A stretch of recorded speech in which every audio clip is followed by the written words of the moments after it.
Assalamualaikum warahmatullahi wabarakatuh. This is my individual presentation for AQU3032.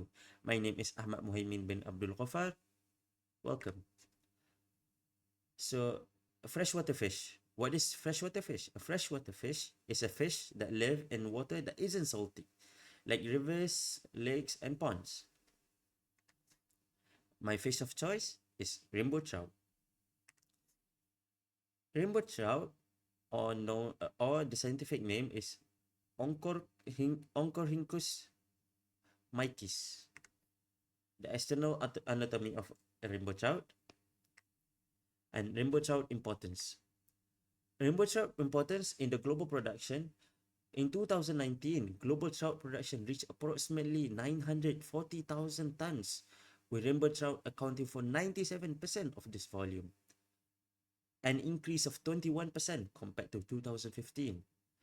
In the EU, rainbow trout represents 69% of the total freshwater fish production by volume and 64% by value.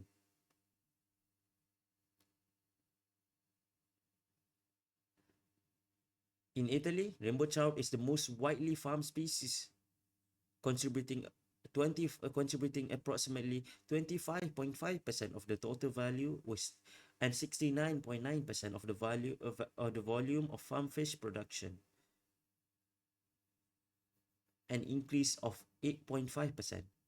In the United States, the amount of trout farms decreased from 1,075 in 1998 to 334 in 2018. Despite this reduction, the annual sales per trout farm increased to 349,000 USD in 2018, meaning the farms are getting more efficient. And the market projection for the rainbow trout is approximately USD 4.2 billion in 2023, and is projected to reach USD 7 billion in 2033. The biology of rainbow trout. Rainbow trout inhabit clear, cool waters, creeks, smalls to large rivers, lakes, and intertidal areas, but usually not stocked in water reaching summer temperatures above 25 degrees Celsius or ponds with very low oxygen concentrations. Rainbow trout feed on a variety of aquatic and terrestrial invertebrates and small fishes. At the sea, they prey on fish and cephalopods. They are rainbow trout are anadromous. They may migrate long distances to spawning streams. The males generally mature at 2 years and females at 3 years. The spawning happens from November until May in the northern hemisphere, but from August to November in the southern hemisphere. They are a very worldwide species, and the system for rainbow trout culture is flow-through system. This is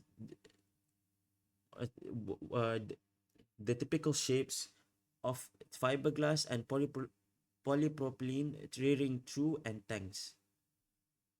See how they have long, narrow channels for swimming in streams, or circular for continuous swimming. This is the typical shapes of concrete tanks,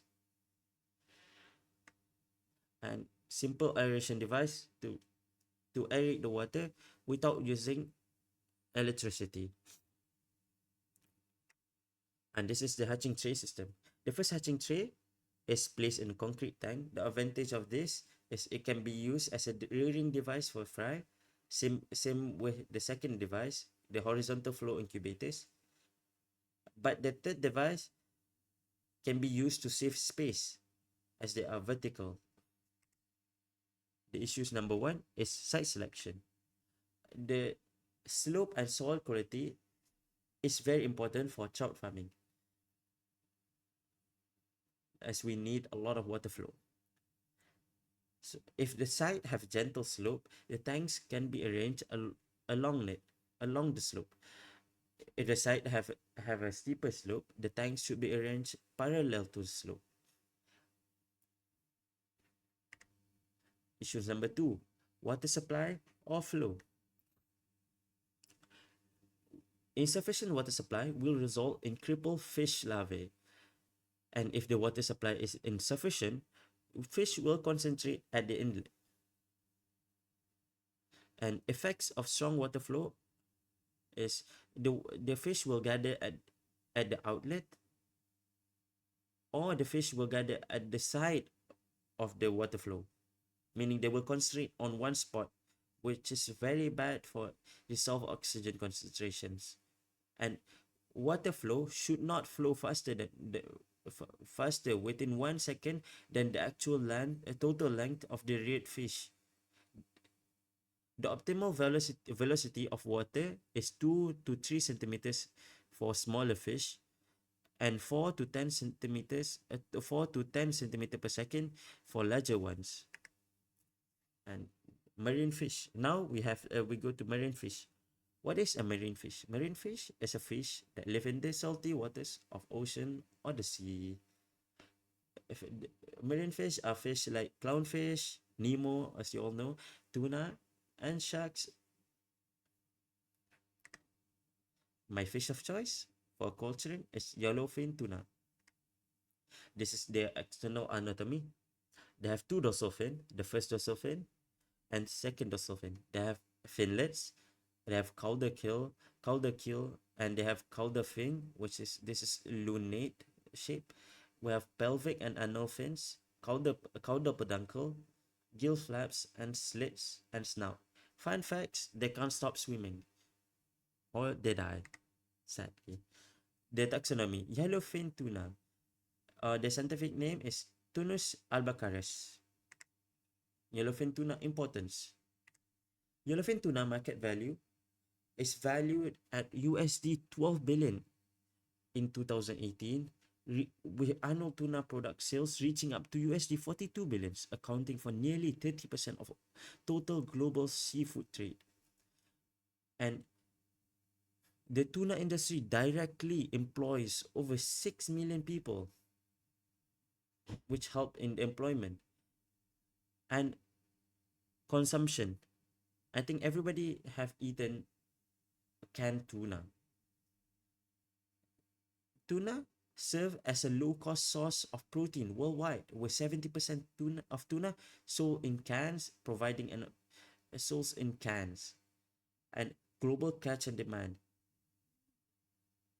Over the past 65 years, the world's tuna catch has surged from 500,000 tons to 5 million tons, reflecting a significant rise in demand. Projections suggest that demands could approach 8 million tons by 2025. This is why we need to culture yellowfin tuna to help with the capture fish, the pressure on the capture fisheries. And the economic contribution, tuna ranks 4th in export value among seafood products.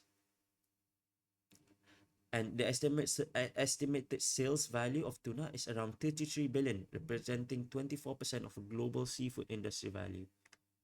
And biology of yellowfin tuna. Yellowfin tuna is an oceanic species occurring above and below the thermoclines, pelagic in open water, but rarely seen near reefs.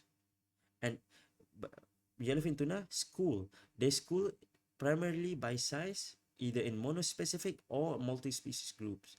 Larger yellowfin tuna frequently schools with poppers, also associated with floating debris and other objects.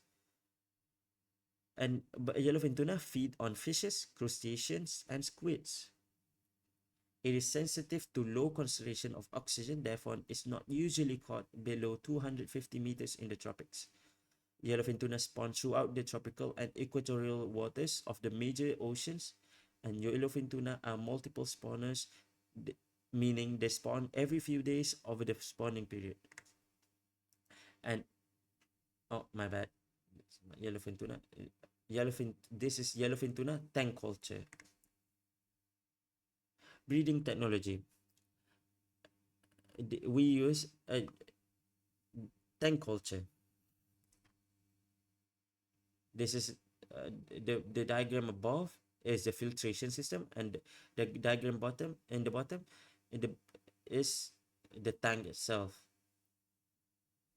The tank is circular to make the to allow the yellowfin tuna to swim naturally. The feeding of the yellowfin tuna were fed once per day and or once per day and twice per day during brief acclimation periods or to increase egg production. And the yellowfin tuna in tank 2 and the reserve tanks were fed twice per day during the first 8 months and once per day thereafter. The tuna were fed a mix of squids and small fish like thread herring, ensuring they receive the required nutrients. Issues number 1: fish collection. Captured yellowfin tuna were captured by hook and lines and transferred by small vessel and was time consuming and in very small numbers. On average, approximately 50% of the yellowfin tuna caught in a similar manner survive. No, the 50%, we have 50% mortality rate, and only approximately 30% of the fish caught can is healthy enough to be used as a broodstock. Okay, that's all, and this is the reference. I use Fishbase to find the species.